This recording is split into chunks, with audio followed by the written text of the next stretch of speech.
Welcome to today's Explainer. We're diving straight into cracking the code on balancing school, hobbies, and rest without completely burning out.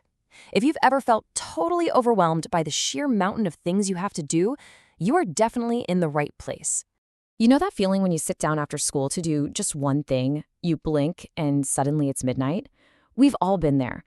It feels like there literally aren't enough hours in the day. But what if there are, and we just can't see them? Today, we're going to figure out exactly where all that time is hiding and why tracking your daily hours is the absolute secret weapon to getting your life back. Here's the game plan for this explainer. First, the student time trap. Second, how to audit your daily hours. Third, the 3 pillars of balance. Fourth, studying smarter, not longer. And finally, protecting your hobbies and rest. All right, kicking things off with section 1, the student time trap, and why juggling everything is just so hard today. So there are really 2 massive extremes we tend to fall into. First is the overworking trap. This is when you're basically sacrificing your hobbies, your friends, and your sleep just to stay afloat academically. And honestly, it kind of defeats the whole purpose because it leads straight to burnout and anxiety. Then you've got the exact opposite, the procrastination trap. That's avoiding planning altogether until you're forced into those heavily caffeinated 3 a.m. panic sessions right before a deadline. Our whole goal today is finding that sweet spot right in the middle of these 2 exhausting extremes. Moving on to section 2, audit your daily hours, or finding your missing time. Before we even think about fixing a schedule, we have to uncover exactly where your time is leaking out. This is the absolute core of our whole strategy. You cannot fix a problem you can't actually see. So here's how you do a 1-week time audit. Step 1, track everything you do hour by hour for a full 7 days. Step 2, and this is crucial, do not judge yourself, seriously, just observe. And step 3, categorize those hours into academics, hobbies, rest, screen time, and everything else. When you actually do this audit, the results are wild. Most of us expect academics to take up the vast majority of our free time, but what usually happens? 2 to 4 hours every single day are getting completely eaten up by unintentional, mindless screen time. That's around 30% of your perceived free time, just gone. That is your missing time. That's the time that could be spent sleeping, playing an instrument, or getting ahead on work without the stress. There's a saying that most students dramatically underestimate how much time they spend scrolling while overestimating how much time they spend studying. It hits the nail on the head. Why is it so important to track your daily hours? Because, well, human beings are incredibly bad at estimating time.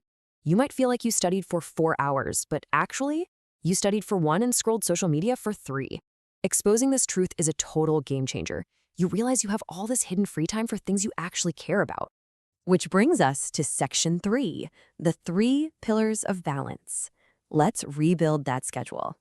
Now that we've found that hidden time, we need to treat life as 3 equal, overlapping pillars. We can't view school as the only real-life commitment while everything else is just a distraction. Yes, academics build knowledge and future opportunities, obviously important. But hobbies? They are not just some luxury you get as a reward for finishing homework. They're totally essential for your creativity and stress relief.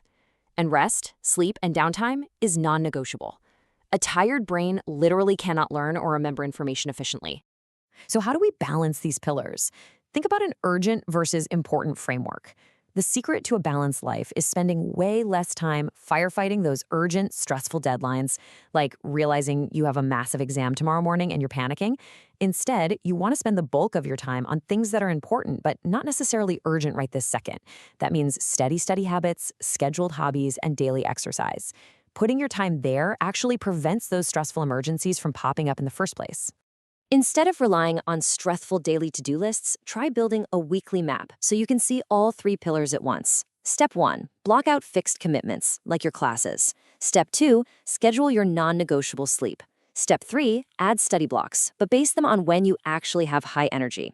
Don't try to learn complex math when you're half asleep. Step 4, intentionally schedule your hobbies just like you would a class. And step 5, add 15 to 30-minute buffer times. Life is unpredictable, and a tiny delay shouldn't ruin your whole week. Okay, section 4, study smarter, not longer. Let's look at some rapid-fire tactics to save time.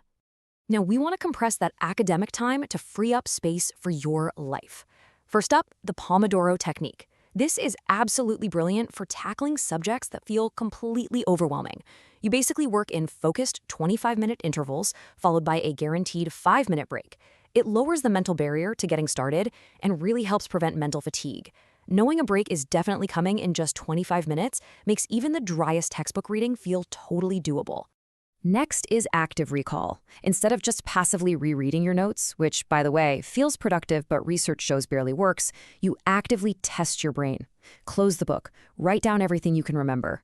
It definitely feels harder in the moment, but it means you need significantly less total study time to actually retain the information.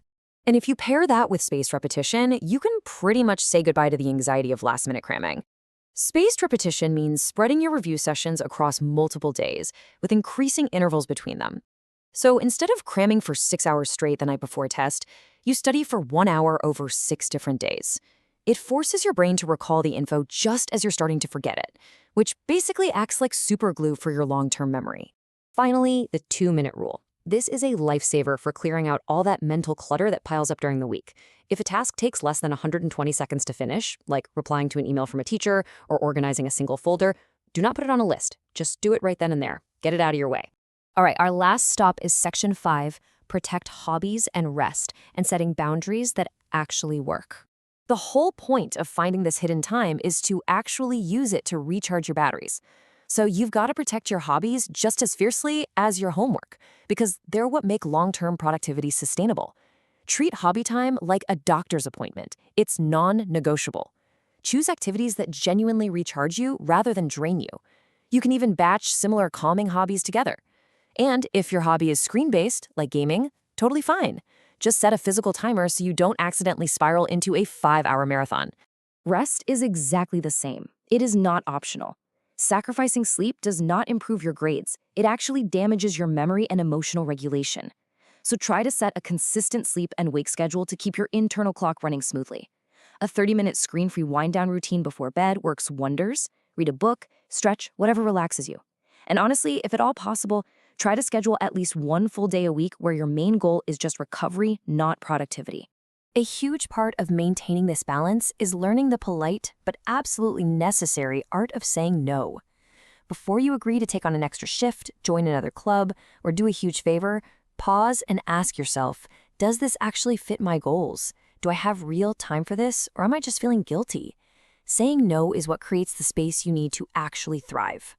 As you build out this new, balanced schedule, there are 4 really common time management mistakes you want to avoid. First, multitasking. It's a total myth and just increases errors. Second, overplanning. If you schedule every single minute, you leave 0 room for flexibility when things change. Third, ignoring your natural energy levels. Don't tackle the hardest subjects when you're exhausted. And fourth, comparing your unique schedule to your friends. Your system needs to fit your life, your goals, and your energy. If you're eager to dive a bit deeper into mastering these skills, there are 3 books that are absolute goldmines for students. Atomic Habits by James Clear is incredible for building tiny, impactful daily routines. Deep Work by Cal Newport will totally change how you focus without distraction. And Eat That Frog by Brian Tracy is a classic for crushing procrastination once and for all. So, I'm going to leave you with a challenge. Grab a notebook and seriously track your time for the next 7 days. Remember, the whole reason we track our daily hours is because you can't fix what you can't see. When you finally do your own time audit and uncover those lost hours, ask yourself, what amazing things could you achieve with an extra 10 to 14 hours a week that you didn't even know you had? Thanks for joining me on this explainer, and I'll catch you next time.